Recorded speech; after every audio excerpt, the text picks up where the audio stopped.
My name is Helen Ramirez, and I am 76 years old.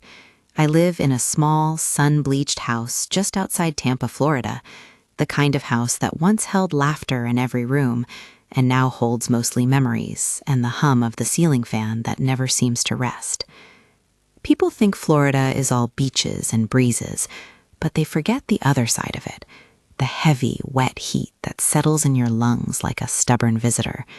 The heat that follows you inside, clinging to your skin, making every breath feel like you're sucking air through a thin straw. For most people, it's uncomfortable. For me, it's a battle. I wasn't always like this. There was a time when I could talk for hours without needing to stop for air. A time when I could run after my children in the yard, dance with my husband in the kitchen, laugh so hard my ribs ached. But age has its own way of collecting debts, and my lungs were the first to fall behind. The doctors call it a chronic respiratory condition, as if putting it into medical terms somehow makes it easier to live with. I don't fault them for trying, but the truth is simpler. Sometimes breathing hurts, and sometimes the hurt isn't just in the lungs. It's in the way people look at you when they hear the sound you make. My breathing has a rhythm now, slow, uneven, a little rattled at the edges. I know the sound of it the way someone knows the ticking of their own clock. I hear it echo in the hallway in the early mornings. I feel it vibrating through the pillow when I'm trying to sleep, and I watch it change with the weather. Florida's humidity doesn't help. Some days I wake up feeling like the air is thicker than my thoughts. Still, this house is mine. My life is mine. And until recently, I believed my family was mine too. My husband, Marco, passed away 12 years ago. He was the type of man who kept a song in his whistle and a joke in his pocket. After he died, the house lost its music. For months, I couldn't walk past his empty chair without feeling my chest tighten, not from my condition, but from grief. Over time, the pain softened, the way even the sharpest waves wear down a rock. I learned to live alone. I learned to breathe through the ache.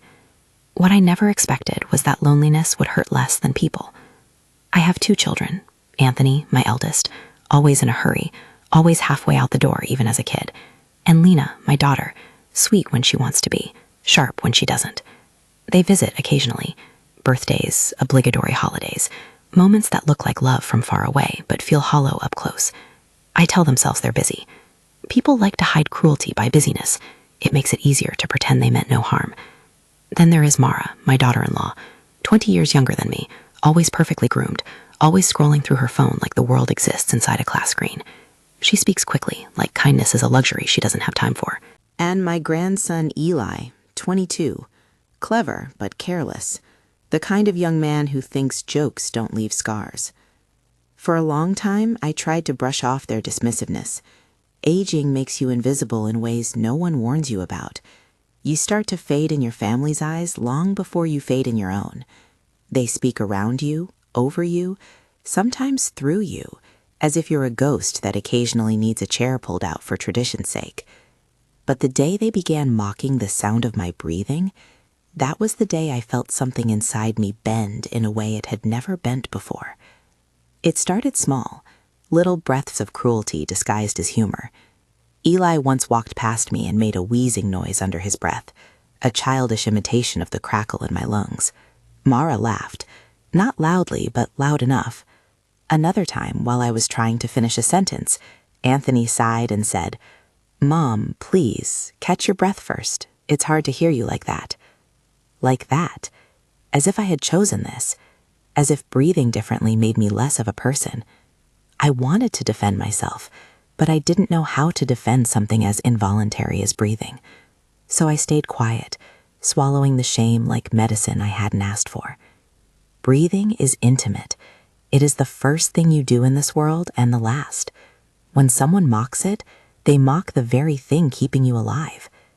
But the moment that truly changed me didn't happen inside my house. It happened on a Sunday afternoon in my daughter's living room. The air was warm, thick with the smell of coffee cake.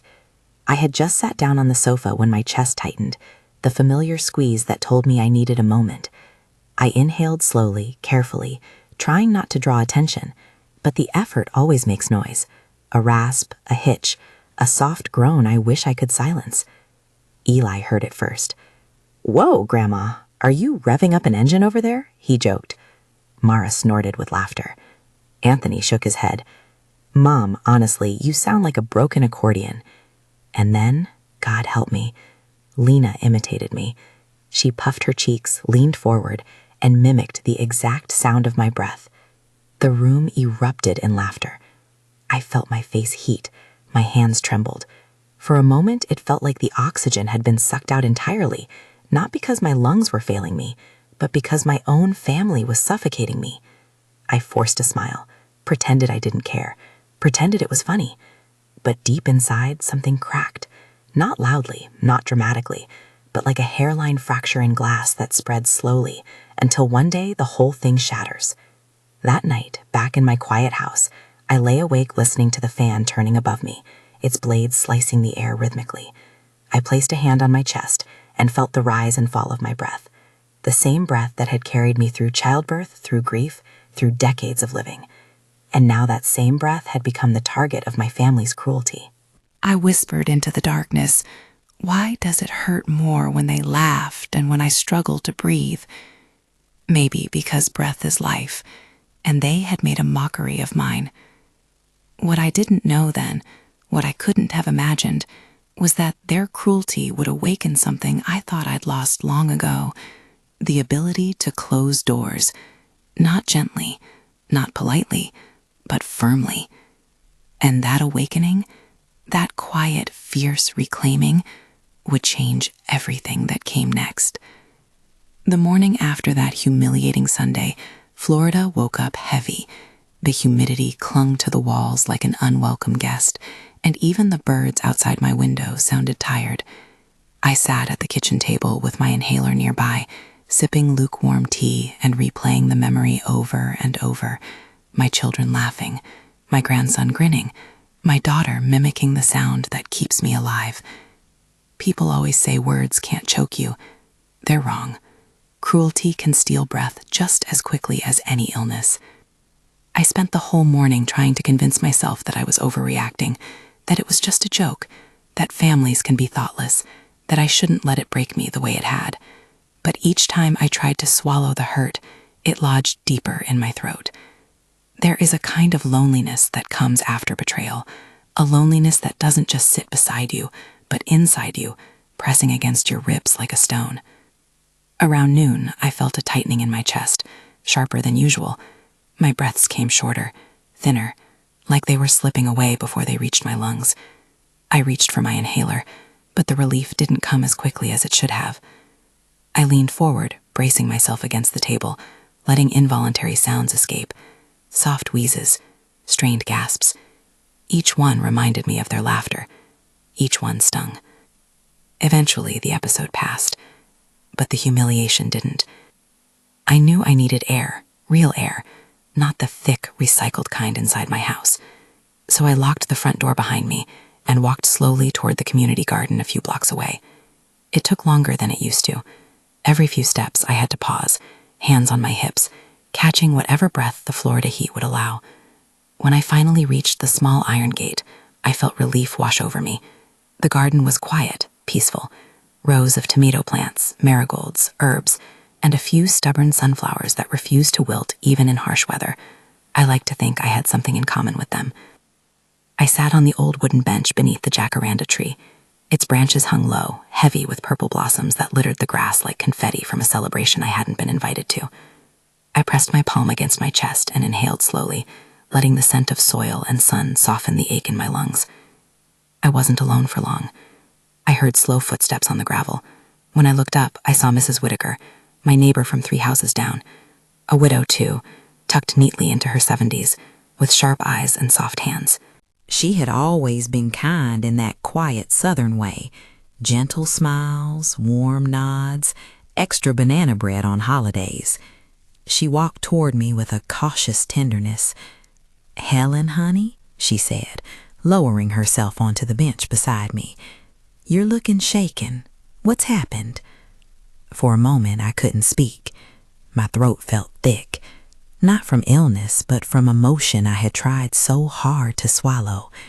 She placed a hand on mine, light but steady, and something inside me cracked open. My voice trembled. I think my family's forgotten I'm a person. She didn't rush me, didn't interrupt. She just waited, the way someone waits for rain after a drought. So I told her.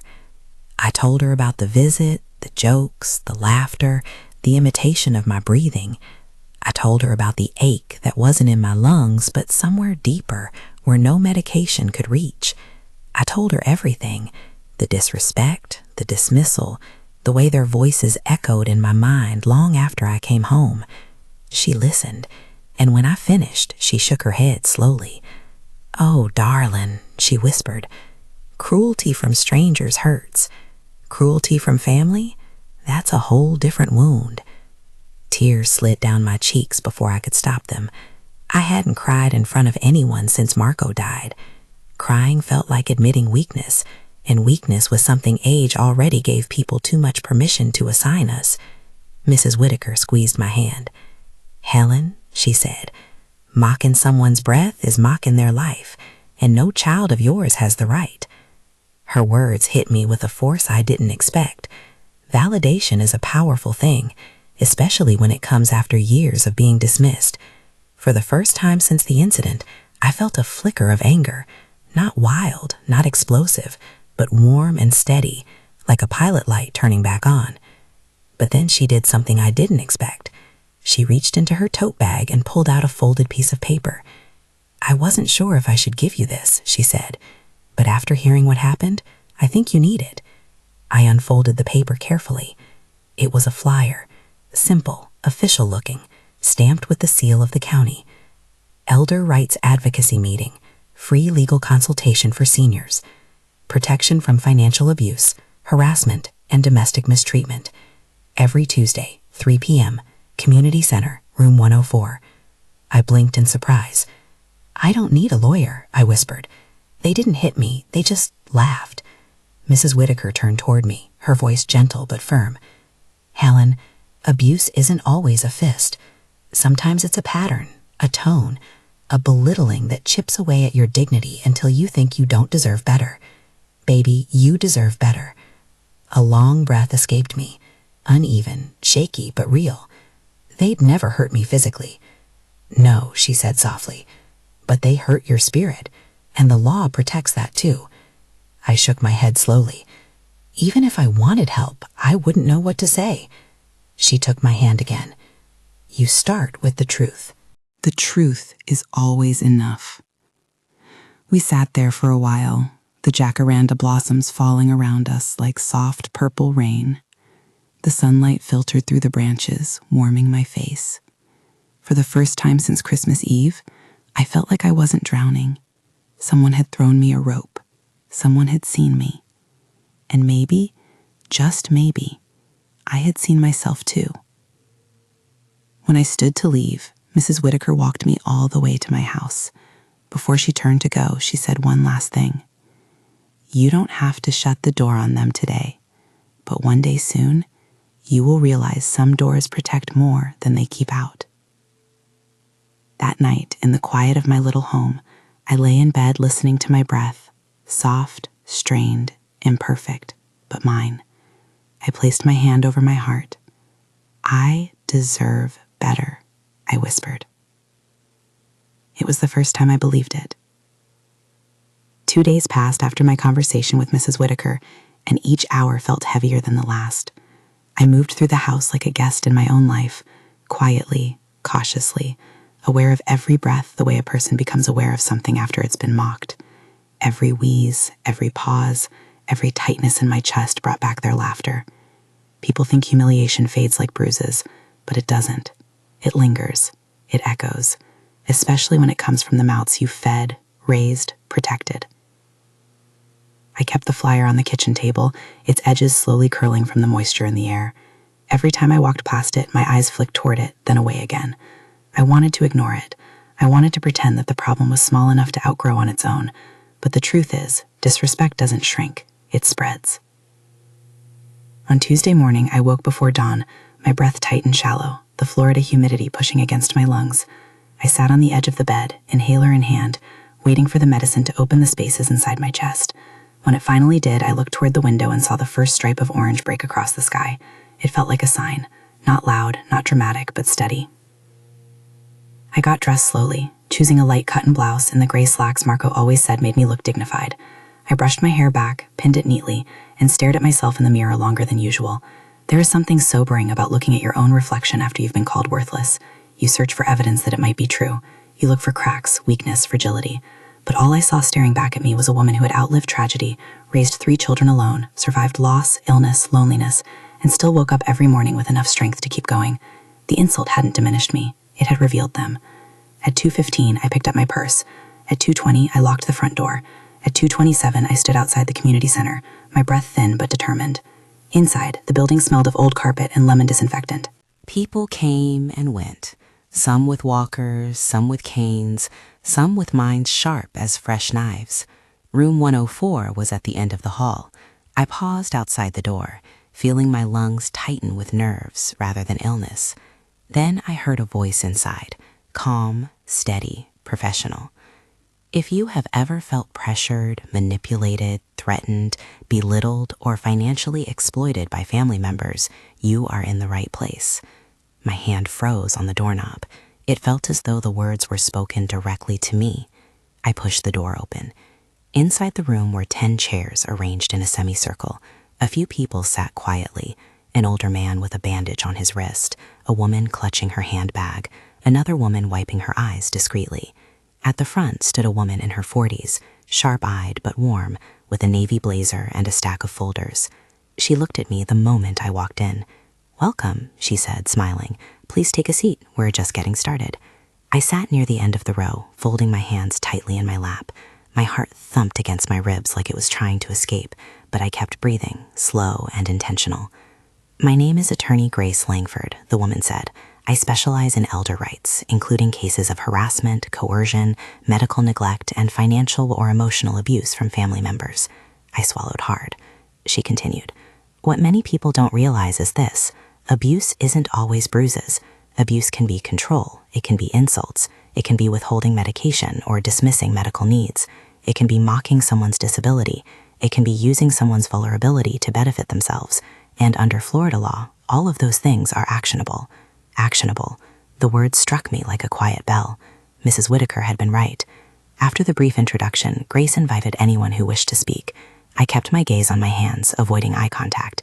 I could never talk in groups, not even when I worked at the elementary school years ago. But then an older woman across the room began sharing her story about a daughter who used her credit cards without permission, a son who yelled when she hesitated to sign documents she didn't understand. Her voice shook. Mine wanted to join. When she finished, Grace nodded with deep empathy. "Your experience matters," she said softly. "You do not deserve to be treated like that." Something in me broke open then. My breath hitched, not from illness, but from the sudden surge of emotion. I lifted my hand slightly, almost unsure it belonged to me. Grace noticed immediately. "Yes?" she asked gently. "Would you like to speak?" I hesitated, and for a moment the memory of my daughter mocking my breath clawed at my throat.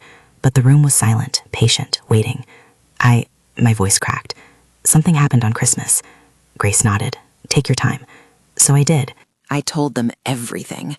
The laughter, the imitation of my breathing, the words they used, the ugliness behind them.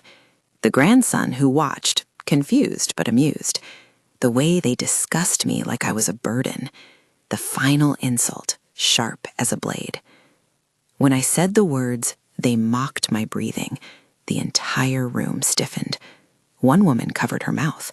A man shook his head slowly in disbelief.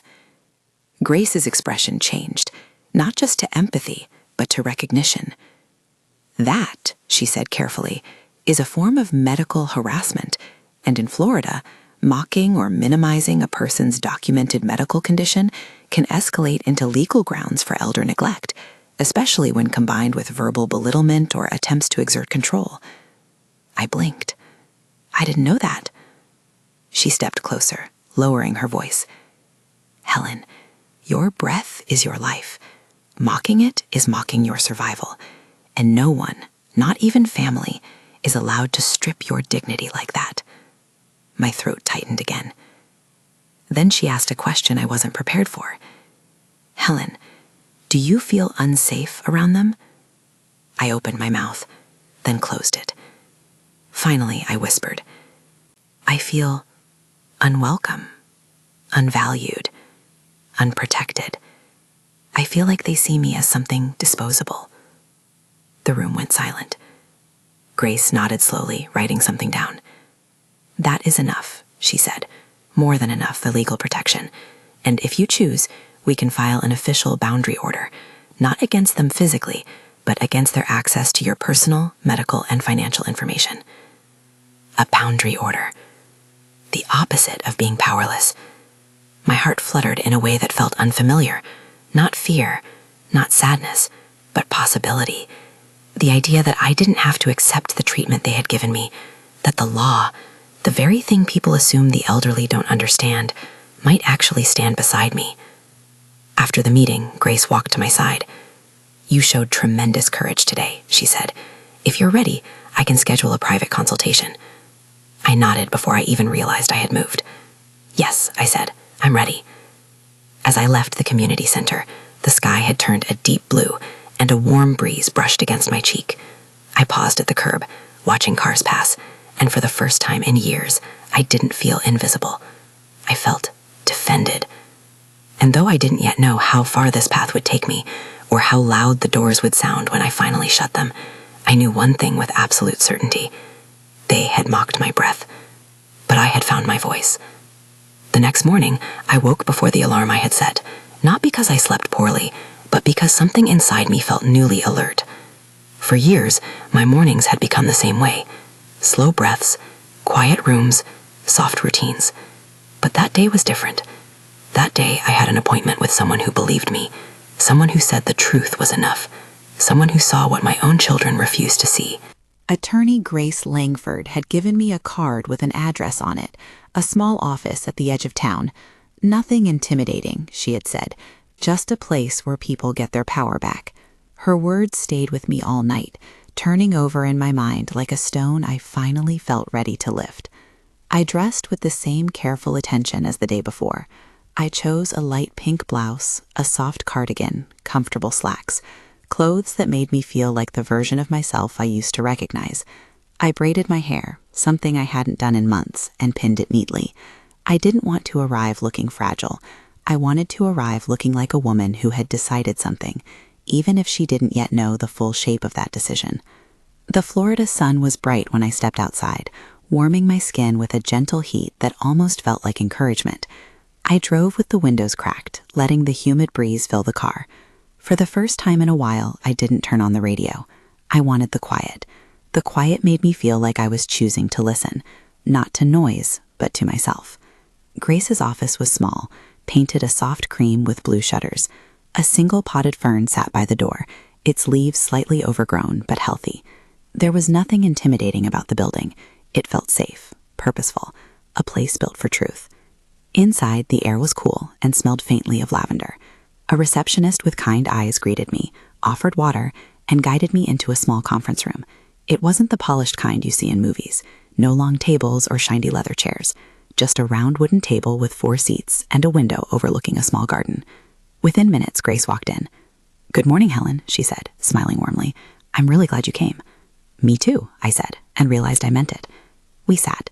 She opened a folder already labeled with my name. "I'm going to ask you a few questions," she said. "Some of them may feel personal, but they help determine the protections and rights available to you."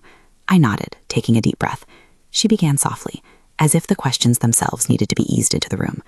"When your family mocked your breathing, did you feel threatened, unsafe, or belittled in a way that affected your well-being?" "Yes," I said without hesitation. "It felt like they were mocking my life.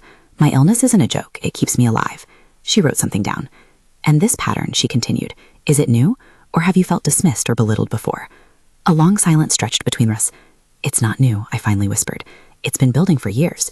They talk over me, they ignore me, they act like I'm a burden." She nodded gently. "Have they ever pressured you to sign documents, change accounts, adjust inheritance, or give financial access?" My breath caught. "Yes," I said, "more than once. They push, they guilt, they call it help, but it never feels like help." This time, Grace didn't write immediately. She looked at me with the seriousness of someone who understood the gravity of what was unsaid. "Helen," she asked quietly, "has anyone in your family ever suggested you don't deserve certain treatments or care?" I felt a tremor inside my chest, not from illness, but from memory. My daughter's voice echoed, "Don't waste medicine on her." My grandson laughing afterward, my son looking away, my breath tight, shallow, a sound they mimicked. I lowered my head. "Yes," I whispered. They said it. Grace closed her notebook softly, as though even the sound of it should respect the weight of my answer. "That," she said slowly, "is elder medical neglect, and it is illegal." The word illegal sunk into me like a stone dropped into deep water, heavy, certain, irrefutable. "They probably thought they were joking," I murmured. Grace shook her head firmly. "No, jokes don't diminish your right to care. They don't threaten your dignity. They don't make you question your safety. Jokes don't leave scars." She leaned forward, her voice steady. "Helen, the law exists for situations exactly like this, where a woman who has lived a full life is treated as if her worth expires with age." A warmth spread behind my eyes, not tears of sadness this time, but the kind that come when someone finally names what you've been living through. "What can I do?" I asked quietly. "You can protect yourself," she said, "legally, completely." She opened the folder and slid a few papers toward me. "These are voluntary legal boundary forms. They forbid your family from accessing your medical records, treatment plans, prescriptions, insurance information, or any decisions related to your care. You remain in total control." My hands shook slightly as I touched the papers. "What about visits?" I asked. She studied me carefully. "Do you want them to visit?" I closed my eyes for a moment. I saw my daughter's smirk, my grandson's laughter, my son's indifference, their dismissive tone, their mocking voice, their casual cruelty. When I opened my eyes, the answer was quiet but certain. "Not right now." Grace nodded, without judgment. "Then we can file temporary visitation boundaries. Not forever. Just enough to give you space and safety." I exhaled slowly. "And what about my accounts?" I asked. "If they ever try to push again." She slid another form forward. "This legally prevents them from requesting financial access on your behalf, even if they claim you granted permission verbally." My breath caught. "So I can shut the door?" She smiled softly.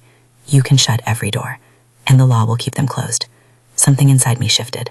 Not anger, not revenge, but a quiet sense of self-ownership I hadn't felt in years.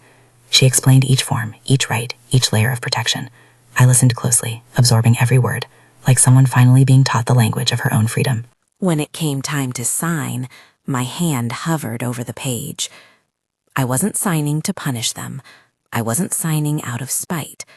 I was signing because love without respect becomes a cage, and I had spent too long pretending the bars weren't there. My pen touched the paper. I wrote my name. The moment the ink dried, something inside me unlocked, a door I had kept closed for far too long.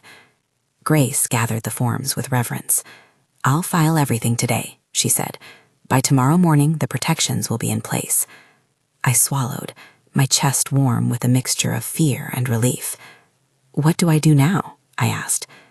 Grace smiled with the gentleness of someone guiding a woman back to herself. "You breathe, Helen. You breathe without apology. And then you live." When I walked out of her office, the Florida sun felt different, brighter, warmer, almost proud. I sat in my car and placed a hand on my chest, feeling the rise and fall of my breath. The very breath they mocked, the breath that had carried me through childhood, motherhood, widowhood, illness, survival. They mocked it, but the law had honored it. And for the first time in a long time, I felt something bloom quietly inside me, a strength shaped not by anger, but by truth. I drove home with windows down, wind in my hair, the world unfolding in front of me like something newly possible. Because I hadn't just signed papers, I had reclaimed myself. And soon, very soon, they would realize that the woman they mocked had been the strongest one in the room all along. The next morning, I woke to a kind of silence that felt different from the usual quiet of my home. It wasn't the stillness of loneliness, nor the emptiness that comes from being overlooked.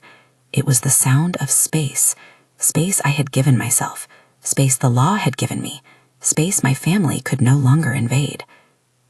I lay in bed a moment longer, listening to my own breathing, slow, steady, peaceful. The same breathing they had mocked, imitated, laughed at. But now it felt like something sacred again, something mine. When I finally got up, the Florida sun was already spilling across my living room, painting everything gold. I made coffee slowly, savoring each step, because for the first time in a long time, my morning belonged entirely to me. As I waited for the kettle, the phone lit up with notifications. 23 missed calls, 7 voicemails, 31 messages in the family group chat. The first twisted something inside me.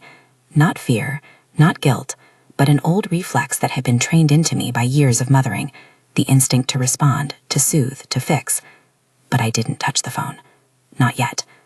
Instead, I opened the windows and let the warm breeze drift in. My house smelt like citrus and the faint sweetness of jasmine from the bush outside. My home felt alive again, not because anything had changed in the walls, but because something had changed inside me. Around 10 o'clock, the doorbell rang. I didn't rush. I didn't panic. I didn't even straighten my clothes. I simply walked to the door with the calmness of a woman who finally understood her own worth. As expected, it was them. My daughter, arms crossed, lips tight. My son, shifting nervously. My grandson, eyes darting around like someone expecting a confrontation.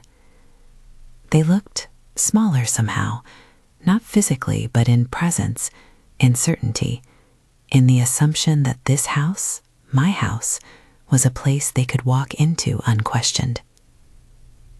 I cracked the door open. "Mom, what did you do?" my daughter demanded, her voice sharp with panic.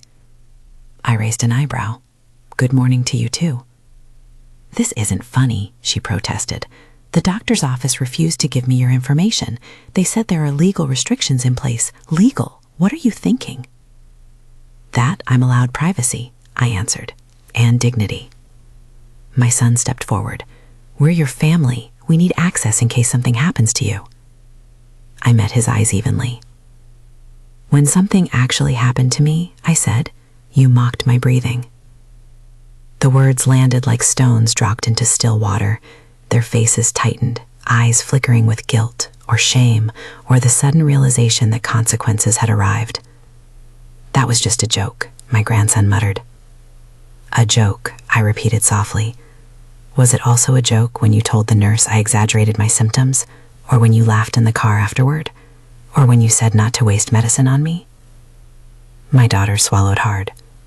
"We didn't mean it like that." "But you said it like that," I replied. "And the law takes those things seriously, even if you don't." They shifted uncomfortably, glancing at each other as though hoping someone else would know what to say. Finally, my son spoke, softer this time. "Mom, we didn't know you felt so hurt." I breathed in slowly, not the strained breath that used to embarrass them, but a strong, steady one.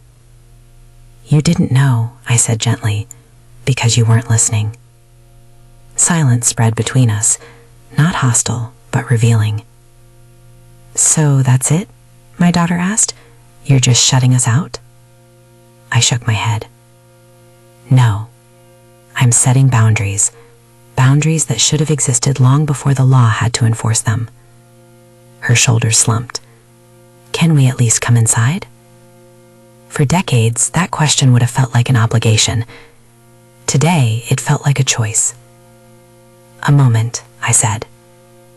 I stepped outside and pulled the door closed behind me. Their eyes widened, surprised I didn't welcome them in automatically, surprised that access to my life was no longer a guarantee. "We can talk," I said, "but the house is my space right now. I need it to stay peaceful." They nodded slowly, adjusting to this new version of me, a version who didn't crumble, who didn't rush to fix everything, who didn't ignore her own pain for the sake of theirs. "We're sorry," my son said finally. "We shouldn't have said what we did." "We were careless," my daughter added, "and cruel, and we didn't realize how much we relied on you without treating you with respect." My grandson stepped forward, voice softer than I expected. "I didn't understand what you were going through," he admitted. "I thought your breathing sounds were funny. I didn't realize they were keeping you alive."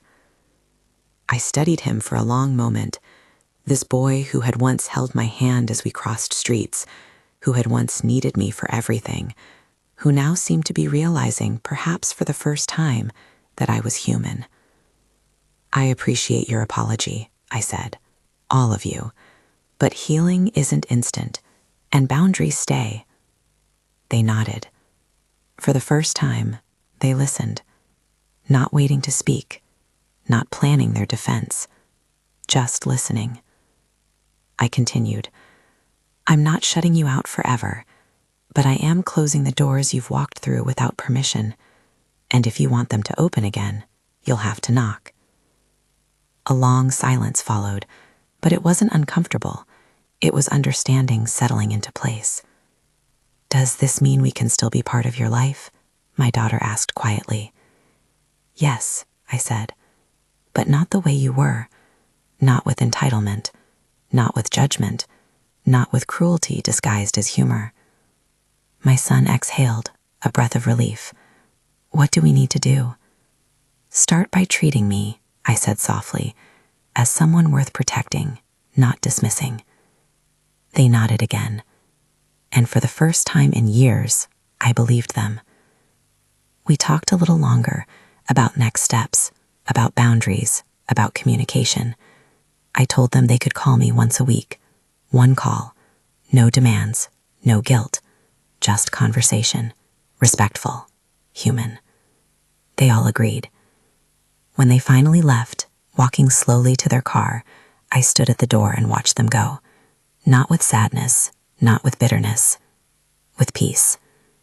Because for once, the door closed not because I was abandoned, but because I chose when to open and when to close it. I went back inside, took a deep breath, and let the quiet settle. No one mocking it, no one dismissing it, no one laughing at the sound my lungs make when they fight for me. Just me, alive, breathing, whole. I made myself a cup of chamomile tea and sat by the window. The sun filtered through the blinds, warm on my face. I watched the palm trees sway gently, their shadows dancing across the floor. And then, for the first time in a long time, I whispered something out loud, something tender, something victorious. My breath is mine. It wasn't dramatic. It wasn't loud. It wasn't a proclamation to the world. But to a woman who had been mocked, dismissed, used, underestimated, and overlooked, it was everything. And I knew, deep in my bones, deep in the lungs they ridiculed, that the doors I had shut were not acts of cruelty. They were acts of survival, acts of dignity, acts of self-love.